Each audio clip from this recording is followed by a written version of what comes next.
আর তোমরা বাস করেছিলে যেই সব লোকদের বাসস্থানে, যারা নিজেদের উপর জুলুম করত, এবং তোমাদের নিকট স্পষ্ট হয়েছিল আমি তাদের সাথে কিরূপ করেছি, এবং আমি তাদের জন্য উপমা বর্ণনা করেছি। আর তারা তাদের ষড়যন্ত্র করেছিল, আর আল্লাহর কাছেই তাদের ষড়যন্ত্র, যদিও তাদের ষড়যন্ত্র এমন ছিল যা দ্বারা পাহাড় অপসারিত হয়ে যায়। সুতরাং তুমি কখনো আল্লাহকে তার রাসূলদের দেওয়া প্রতিশ্রুতি ভঙ্গকারী মনে করো না। নিশ্চয়ই আল্লাহ পরাক্রমশালী, প্রতিশোধ গ্রহণকারী। যেদিন এই জমিন ভিন্ন জমিনে রূপান্তরিত হবে এবং আসমান সমূহও, আর তারা পরাক্রমশালী এক আল্লাহর সামনে হাজির হবে।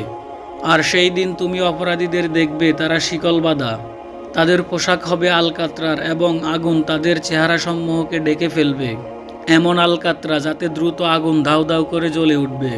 এটা এই জন্য যে আল্লাহ প্রত্যেকের কৃতকর্মের প্রতিফল দিবেন, আল্লাহ হিসাব গ্রহণে তৎপর।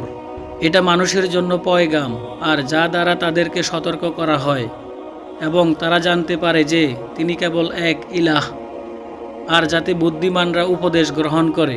সুবহানাল্লাহি ওয়া বিহামদিহি, সুবহানাল্লাহিল আযীম।